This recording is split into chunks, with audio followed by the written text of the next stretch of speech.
Hello everybody, क्या हाल है जी आप सभी स्टूडेंट्स के? सब ठीक ठाक, सब बढ़िया है।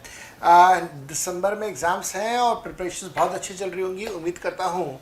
और आपकी इन प्रिपरेशंस में ऐड ऑन करने के लिए मैं आज एक छोटे से टॉपिक का डिस्कशन कर रहा हूँ आपके साथ। ये टॉपिक है कि जो इलेक्ट्रिसिटी मैन्युफैक्चरिंग कंपनीज़ हैं या electricity manufacturing and distributing companies हैं, ये लोग अपने एसेट्स के ऊपर डेप्रिसिएशन चार्ज कर सकते हैं ऑन एसएलएम बेसिस।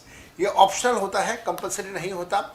लेकिन ये एसएलएम बेसिस का कंसेप्ट कहाँ यूज़ होगा, बैलेंसिंग चार्ज क्या होता है, टर्मिनल डेप्रिसिएशन क्या होता है, शॉर्ट टर्म कैपिटल्स कब कैलकुलेट होगा, इन सब के बारे में डिटेल चर्चा मैं आपके साथ इस वीडियो में करूंगा। लेकिन उससे पहले एक छोटा सा अनाउंसमेंट है। आज 28 तारीख है, 29 तारीख को दैट इज कल संडे को सीए इंटरमीडिएट के स्टूडेंट्स के लिए बहुत बड़ा इवेंट होने वाला है, जिसको हम लोग बोलते हैं सीए इंटरमीडिएट कॉम्बैट। ये जो कॉम्बैट की सीरीज़ है, ये कॉम्बैट की सीरीज़ कल 29 तारीख को होने वाली है। ये जो कॉम्बैट की सीरीज़ है, कल 29 तारीख को सीरीज़ होने वाली है दोपहर 12 बजे से। इस सीरीज़ के अंदर आपसे 40 क्वेश्चन पूछे जाएंगे, जिसको आपने 1 घंटे में आंसर करना होगा। 40 क्वेश्चन के अंदर 10 क्वेश्चन इनकम टैक्स के हैं, जो कि मैंने सारे क्रिएट करे हैं। इन सभी क्वेश्चंस के आंसर्स भी आप लोगों को बाद में एक वीडियो के जरिए बताए जाएंगे, जिससे आपको ये पता चलेगा कि आपने कौन कौन से आंसर्स ठीक किए और कौन कौन से आंसर्स आपने गलत किए। अक्रॉस इंडिया जितने भी स्टूडेंट्स हैं सी इंटरमीडिएट का कॉम्बैट का टेस्ट देंगे, उन सबका एक मेरिट लिस्ट बनता है, जिसमें से टॉप 3 मेरिट होल्डर्स को 100% स्कॉलरशिप अनअकैडमी की तरफ से दिया जाता है और आपको एक प्लस सब्सक्रिप्शन ऑफर किया जाता है 100% फ्री ऑफ कॉस्ट। इसी प्रकार से जो स्टूडेंट 4th से लेकर 10th रैंक तक हैं उनको 75% का स्कॉलरशिप, जो 11 से लेकर 50 तक के हैं उनको 50% स्कॉलरशिप, और इस प्रकार से स्कॉलरशिप दी जाती है। इसके साथ साथ में मेरे बेटा ध्यान रखिएगा, जो टॉप 200 रैंक होल्डर्स होते हैं उन सभी रैंक होल्डर्स का एक लकी ड्रॉ निकाला जाएगा इस बार 29 तारीख को, जिसमें you stand a chance to win. आप देख पा रहे हैं यहाँ पे iPads, then EarPods, then Amazon के गिफ्ट वाउचर्स एंड JBL के speakers and then many other prizes. अगर आपको ये प्लस का सब्सक्रिप्शन लेना है, कॉम्बैट की सीरीज में ज़रूर पार्टिसिपेट कीजिएगा। और मैं कहता हूँ कि अगर आपने प्लस का सब्सक्रिप्शन नहीं भी लेना, तो भी आप इस सीरीज के अंदर जरूर पार्टिसिपेट कीजिए, just to check where do you stand in terms of your knowledge and where do you stand in terms of your preparations for upcoming December examination. And hopefully I'll see you in large numbers in this Unacademy combat series.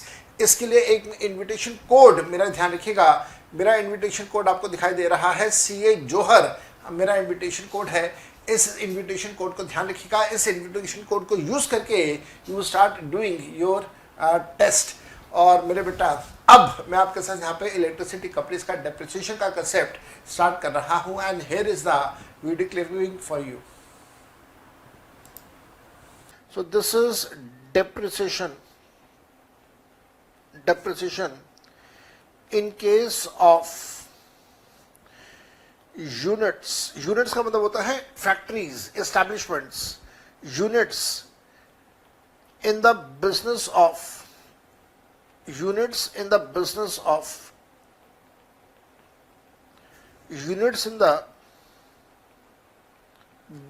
of power generation or power generation and distribution. Power generation and power distribution. इसके लिए जो हम लोग use करेंगे वो होगा section number 32 sub section 1 clause 1। Something which is not very important, मैं आपको ये समझाना स्टार्ट करो डिटेल में, सुनिएगा।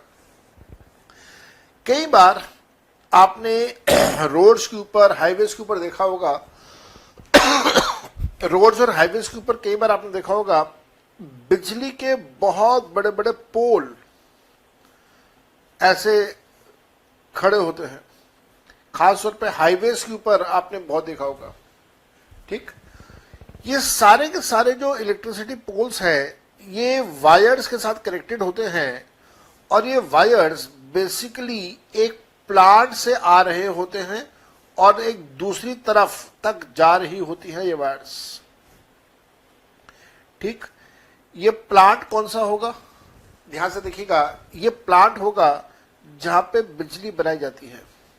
Plant that is generation of power. ये प्लांट कैसा हो सकता है, ये कोई न्यूक्लियर प्लांट हो सकता है, ये कोई थर्मल प्लांट हो सकता है। लिख दूं मैं यहां पे, न्यूक्लियर, थर्मल, हाइड्रो,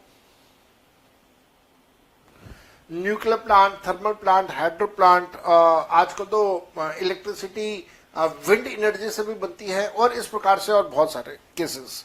ठीक, तो यहां पे बिजली बनाई जाती है, बिजली जनरेट की जाती है और फिर इस बिजली को वायर्स के साथ कनेक्ट करते हुए ये बिजली पहुंचा दी जाती है एक दूसरी जगह जिसे हम लोग बोलते हैं पावर हाउस। तो अल्टीमेटली ये बिजली पावर हाउस तक पहुंच जाती है। पावर हाउस तक ये बिजली पहुंच गई, उसके बाद इस बिजली को पावर हाउस में से निकाल के अलग अलग प्रकार की बिल्डिंग्स तक पहुंचा दिया जाता है। ये बिल्डिंग्स आपके घर की हो सकती हैं, किसी अस्पताल की हो सकती हैं, आपके स्कूल कॉलेज की हो सकती हैं, मेट्रो की बिल्डिंग हो सकती है, मेट्रो स्टेशन हो सकते हैं, कुछ भी जो आप सोच सकते हो वो सब कुछ।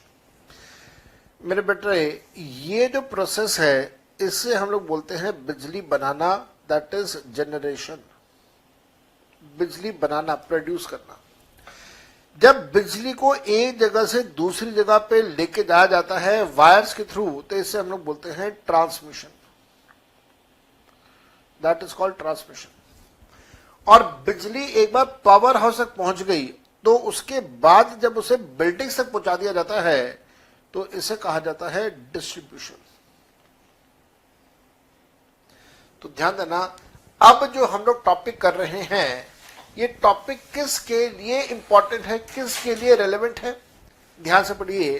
टाइटल पढ़िए क्या था, depreciation in case of units. वो यूनिट्स, वो फैक्ट्रीज, वो undertakings which are in the business of power generation, जो सिर्फ बिजली बना रही हैं। अच्छा, एक और चीज यहां पे क्लैरिफाई कर देता हूं, पावर और इलेक्ट्रिसिटी में फर्क होता है।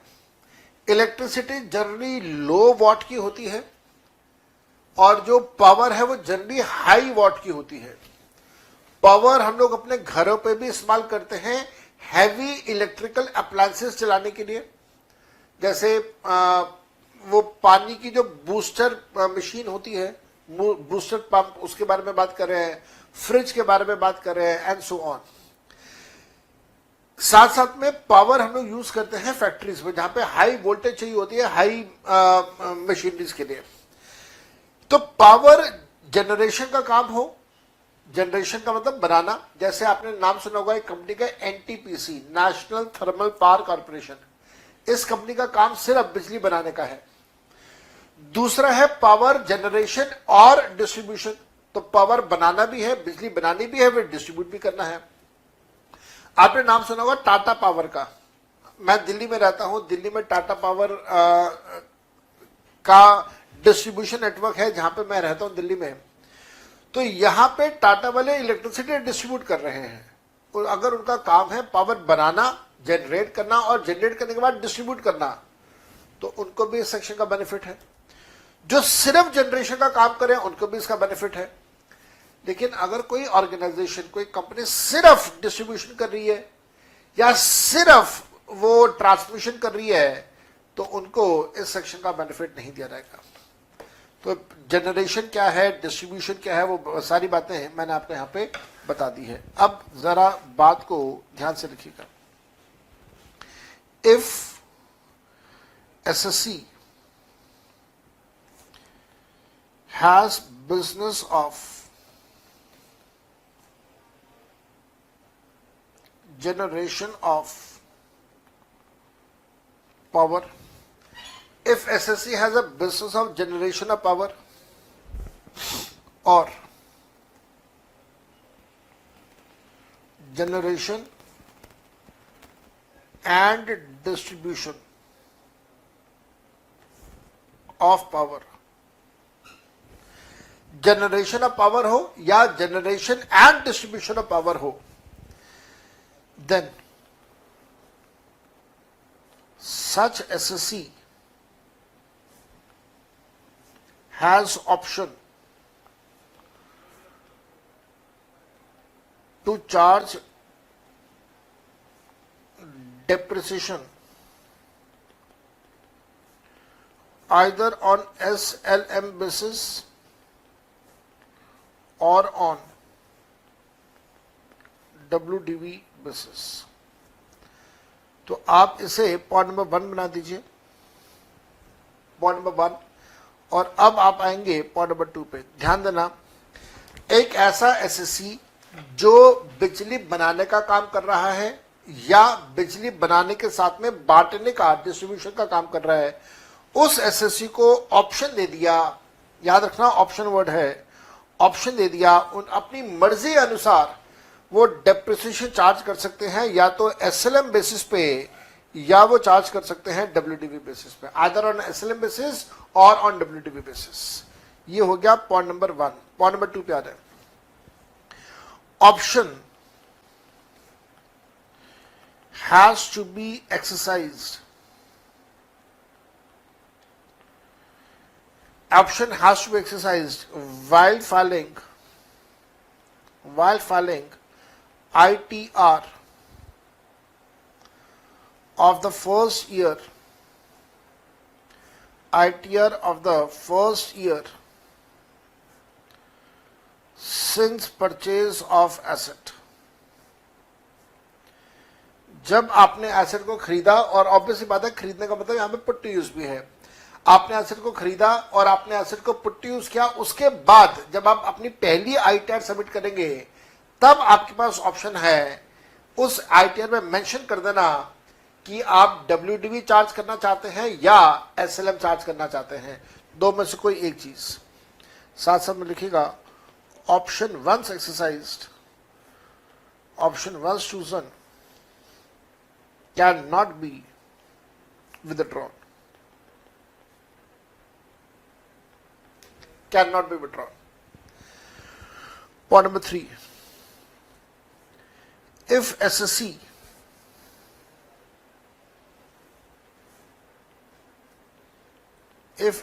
chooses,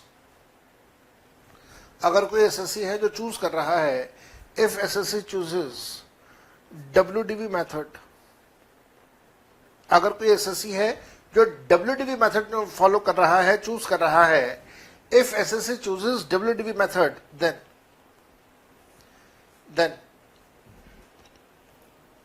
he will be allowed depreciation as per normal method, जैसा अभी तक आप लोगों ने किया ना नॉर्मल मेथड, बिल्कुल उसी नॉर्मल मेथड पर डेप्रिसिएशन मिलेगा। And additional depreciation will also be allowed। ठीक बात है, हमें ये बात भी समझ आ रही है, एडिशन डेप्रिसिएशन भी मिलेगा। Point number 4, if SSC chooses to follow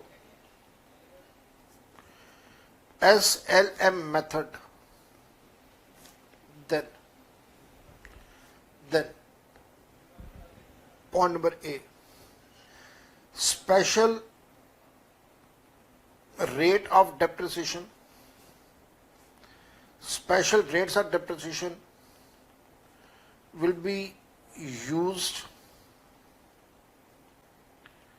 as given on page 352 in book। And point number B, additional depreciation will not be allowed। मेरे बेटा ध्यान देना, जो एसएससी एसएलएम मेथड फॉलो करना चाहे वो कर सकता है, कोई रिस्ट्रिक्शन नहीं, कोई रोक टोक नहीं। बस ध्यान रखिएगा जो रेट ऑफ डेप्रिसिएशन मैंने आपको लास्ट क्लास में दिखाए थे वो रेट अप्लाई नहीं होंगे, स्पेशल रेट्स अप्लाई होंगे। अब ये स्पेशल रेट कहां पे गिवन है, सुन लेना बात को ध्यान से। एग्जाम में क्वेश्चन नहीं आता है इस टॉपिक में से, नहीं आता है। मान लीजिए अगर एग्जाम में कभी क्वेश्चन आ गया तो रेट ऑफ डेप्रिसिएशन आपको गिवन होगा, आपको याद नहीं करने हैं। उसके बावजूद मैंने अपनी बुक के पेज नंबर 352 और 353 पे बड़ा सा एक टेबल दिया हुआ है जिसमें अलग अलग एसेट्स के रेट ऑफ डेप्रिसिएशन दिए हुए हैं। आप उनको पढ़ना चाहें पढ़ लेना, याद करने की जरूरत नहीं है। Rate of depreciation will always be given in the question, आपने कभी भी याद नहीं करना। और साथ साथ में एडिशनल डेप्रिसिएशन तब मिलेगा जब वो WDV मेथड फॉलो कर रहा हो। एडिशनल डेप्रिसिएशन बिल्कुल नहीं मिलेगा जब वो SLM मेथड फॉलो कर रहा हो। तो इस बात का भी आप लोगों ने बड़े अच्छे तरीके से ख्याल रखना है। ठीक है जी, तो ये वाली बात भी हो गई।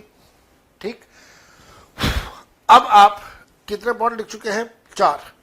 पॉइंट नंबर 5 लिखेंगे, उसके लिए आप जगह छोड़ दीजिए।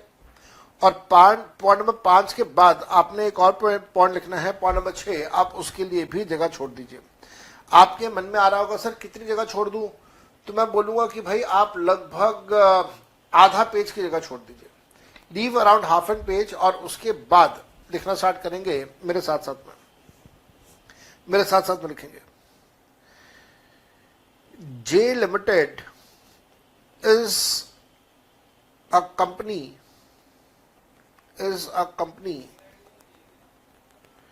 having a main business of generation of electricity, generation of power लिख देता हूँ, ज्यादा अच्छा रहेगा, generation of power। J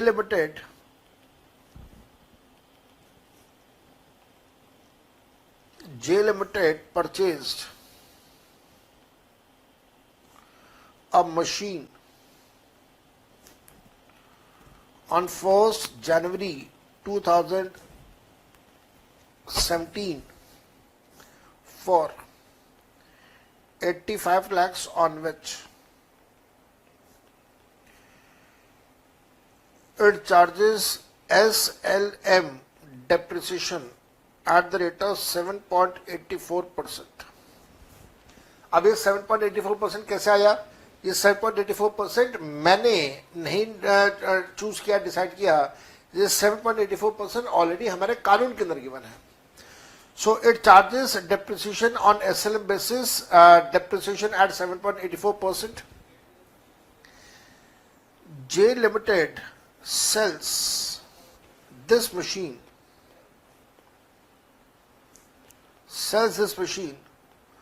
on 1st January 21 for, option A दे रहा हूं मैं आपको, इन्होंने बेचा इस मशीन को 42 लाख का। ऑप्शन 2 दे रहा हूं मैं 82 लाख का। ऑप्शन 3 दे रहा हूं मैं आपको 92 लाख का। तो मशीन कितने की बेची गई है? 3 ऑप्शंस मैंने आपको दे दिए। ये आपके पास पूरा क्वेश्चन है, आपने काम करना है। ध्यान देना, मशीन को परचेज किया था जनवरी 2017 में। तो जब आप जनवरी 17 में परचेज कर रहे हैं तो इसका मतलब फाइनेंशियल ईयर 16-17 का डेप्रिसिएशन आएगा, फिर 17-18 का आएगा, 18-19 का आएगा, 19-20 का आएगा, और 20-21 का भी आएगा जो मैं अलग से कर दूंगा।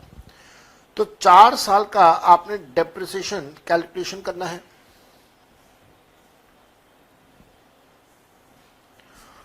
Opening WDV 0, purchase and put to use दिया हुआ है आपको। Purchase and put to use है 85 लाख रुपीस का,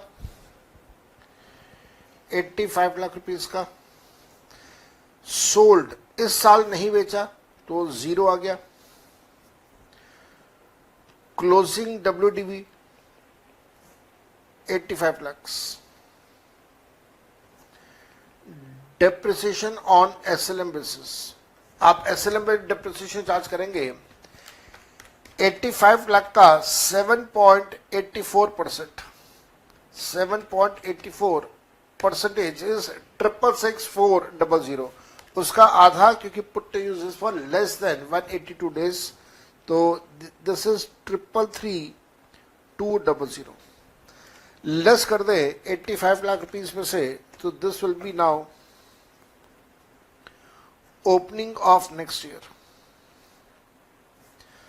8166,800, 8166,800. ओपनिंग आ गया 8166,800. अगले साल का परचेज 0, सेल 0, तो 8166,800 क्लोजिंग WDV. अब आपने इसके ऊपर डेप्रिसिएशन की कैलकुलेशन करनी है. याद रखिएगा डेप्रिसिएशन SLM बेसिस पे है, तो 85 लाख का 7.84% आप कैलकुलेट करेंगे. 85 लाख का 7.84 परसेंटेज आता है 666,400 minus 8166,800. This will give me 8166,800 minus 666,400. This will give me 75,00400. 75,00400. Purchase 0, sale 0, 75,00400. 666,400 less कर दें, तो 6834,000. 6834,000 में से परचेज 0, सेल 0, 6834,000 के बाद 666,400,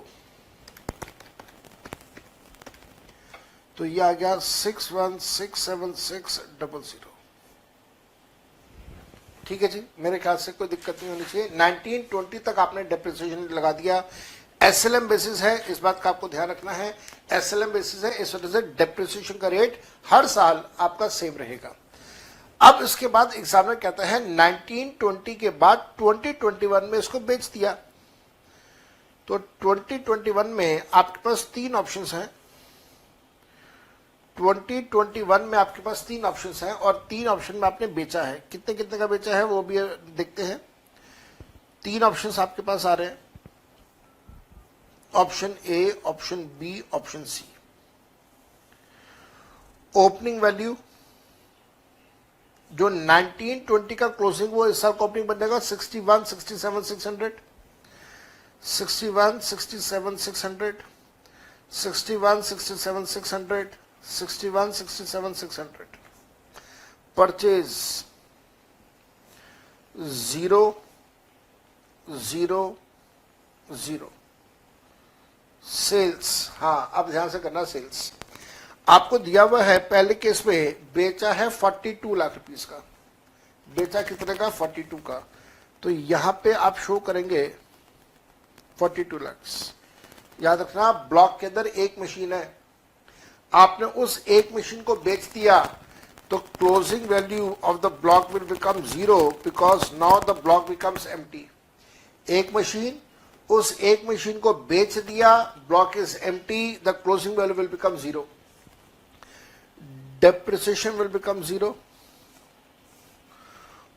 opening of next year will become 0. आप कहेंगे सर कैपिटल गेन्स कैलकुलेट करो, और मैं कहूंगा कि नहीं, कैपिटल गेन्स कैलकुलेट नहीं होगा. आप पूछेंगे सर क्यों नहीं होगा, तो मैं बोलूंगा कि जहां पे भी इलेक्ट्रिसिटी जनरेशन या इलेक्ट्रिसिटी जनरेशन एंड डिस्ट्रीब्यूशन वाला कंसेप्ट हो जाए, वहां पे आप कैपिटल गेन्स की कैलकुलेशन नहीं करेंगे. वहां पे जो डिफरेंशियल अमाउंट होगा उसका एक नया नाम रखा जाएगा, और वो नया नाम क्या होगा, आइए मेरे साथ साथ में जो जगह आपने खाली छोड़ी थी वहां पे लिखेंगे. Point number 5, terminal depreciation. Terminal depreciation. आपको पता होना चाहिए टर्मिनल वर्ड का मतलब क्या होता है। टर्मिनल वर्ड का मतलब होता है लास्ट पॉइंट। कई बार सुना होगा आपने, हम लोग यूज करते हैं word inter state bus terminal.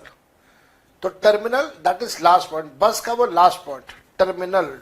Terminal depreciation section use करेंगे हम लोग section 32 sub section 1 clause 3, last point terminal depreciation.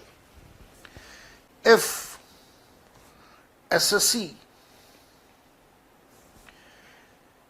is having business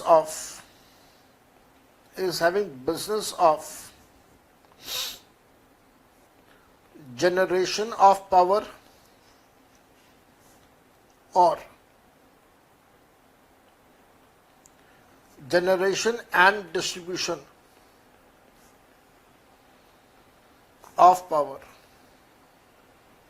generation of power या फिर generation and distribution of power,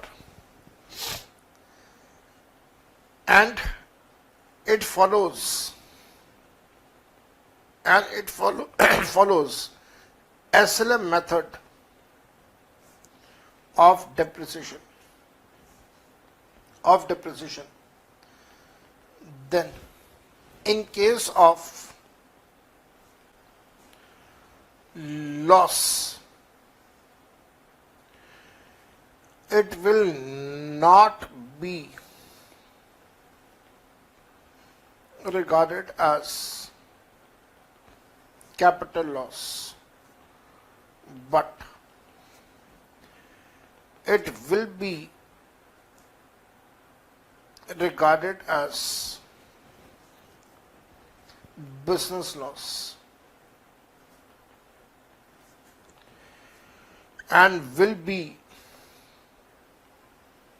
debited to profit and loss account in the year of loss. Such loss is called as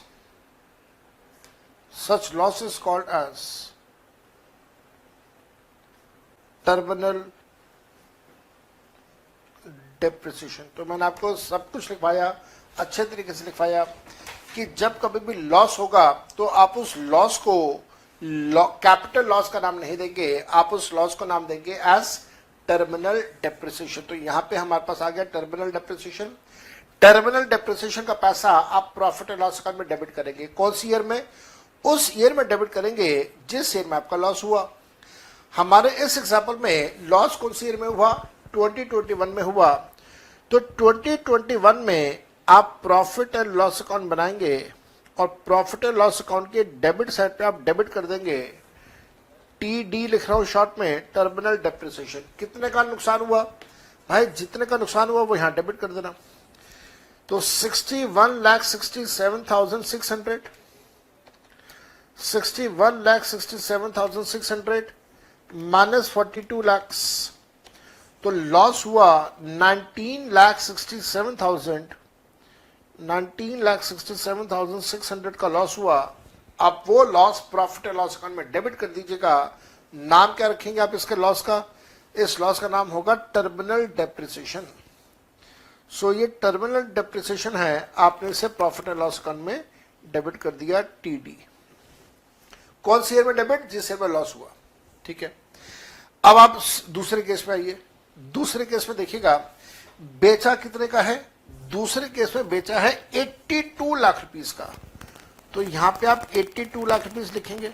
मान लो अगर आपने 82 lakh rupees लिखा तो इसका मतलब closing value negative में आएगी, वो तो अलाउड नहीं है। तो यहां पे आप 0 ही शो करोगे, उससे ज्यादा तो शो करोगे नहीं। एक एसेट उसको बेच दिया तो आपके पास क्लोजिंग वैल्यू 0 हो गई। क्लोजिंग वैल्यू 0 है तो ऑब्वियसली डेप्रिसिएशन 0 होगा, ओपनिंग ऑफ नेक्स्ट ईयर को भी 0 मानेंगे। अब यहां पे आपने शो करना है 61,67,600।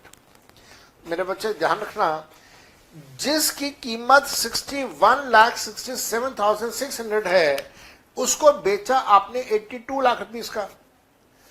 तो फायदा हुआ ना। जैसे पहले कम पे बेचने पे लॉस हो रहा था, अब ज्यादा पे बेचने पे प्रॉफिट हो रहा है। तो जब प्रॉफिट होगा तो उस प्रॉफिट को आप क्या बोलेंगे, लिखिएगा point number 6, point number 6, balancing charge, और इसके लिए यूज करेंगे section 41 subsection 2। In above case if asset is sold at profit, अगर आपने एसेट बेचा है और वो एसेट आपने प्रॉफिट में बेचा है, if asset is sold at profit then अगर एसेट को आपने बेचा है प्रॉफिट पे तो क्या होगा, if asset is sold at profit then such profit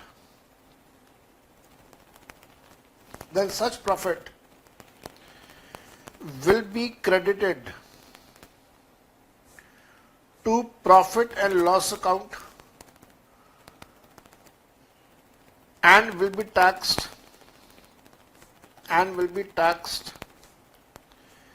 as PGBP income, that is a normal business income। तो आप उसे बिजनेस इनकम के तौर पर टैक्सेबल करेंगे। such income is called as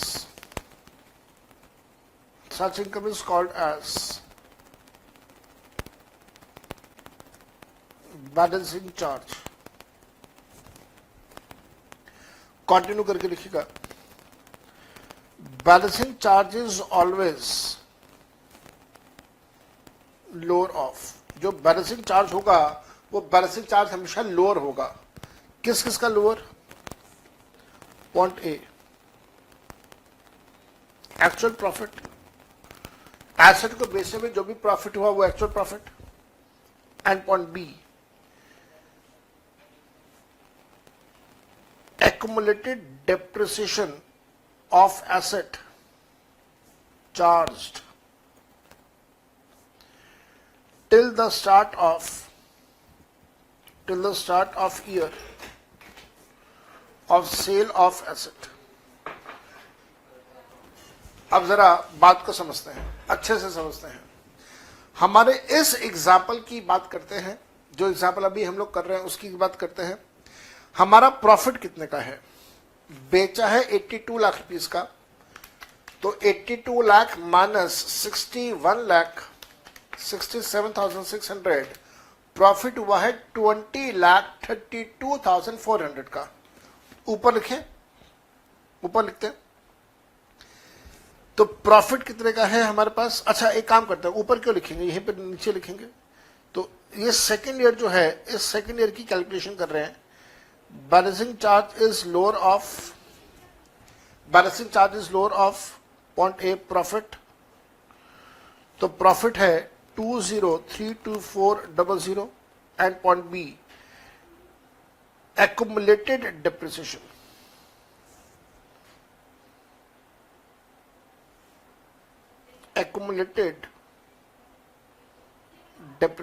सुनेगा, What is accumulated depreciation? Accumulated depreciation का मतलब है पिछले सारे सालों का depreciation जोड़ दें तो that will be the accumulated depreciation। अब आप पिछले सभी years का depreciation जोड़ दीजिए। आपने जोड़ना है कौन कौन सी वैल्यू, 1, 2, 3, 4, इन चारों की वैल्यू को जोड़ दें। कितना रहेगा, 666,400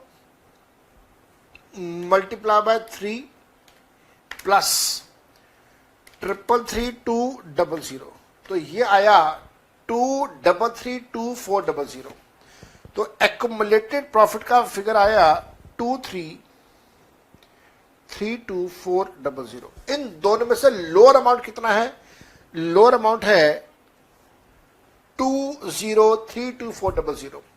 तो ये पैसा 2020-2021 का जब प्रॉफिट एंड लॉस अकाउंट बनेगा तो बैलेंसिंग चार्ज के नाम से, जिसका सेक्शन होगा सेक्शन 41 सबसेक्शन 2, आप इस पैसे को यहां पे क्रेडिट कर देंगे 203,2400।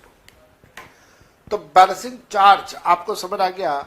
जो प्रॉफिट है उसको कंपेयर कर लेना पिछले सालों का एक्युमुलेटेड डेप्रिसिएशन के साथ, जो लोअर अमाउंट होगा that will become the balancing charge. अच्छा, अब यहाँ पे एक्युमुलेटेड डेप्रिसिएशन के साथ कंपेयर क्यों कर रहे हैं, उसके पीछे रीजन भी है। गवर्नमेंट ने ये कहा कि साहब पिछले सालों में आपने डेप्रिसिएशन का पैसा पीएल अकाउंट में डेबिट किया हुआ है, अब इस साल अगर आप इसको बेच रहे हैं तो आप रिकवरी कर रहे हैं, आप अपने डेप्रिसिएशन की रिकवरी कर रहे हैं। तो जितना आपके डेप्रिसिएशन की रिकवरी है वो, या जो आपका एक्चुअल प्रॉफिट है वो, हम आपकी बिजनेस इनकम मान लेंगे।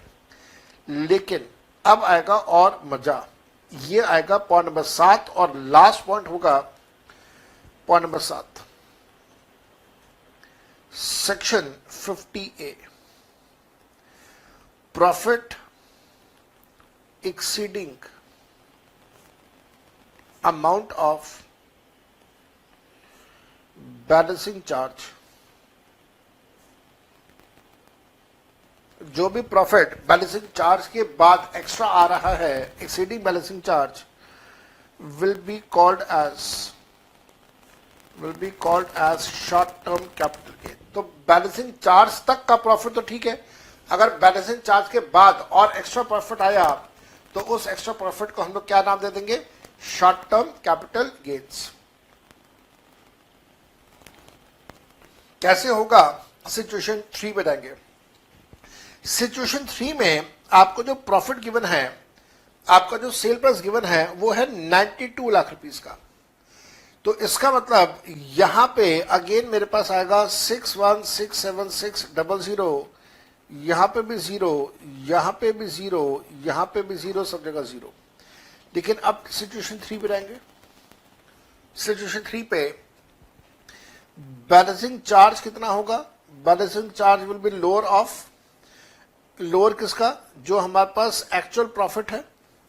एक्चुअल प्रॉफिट अगर आप ध्यान से देखें तो अब आपने 92 लाख का बेचा है, तो 92 lakh rupees minus 6167,600, actual profit हो गया 30,324,000।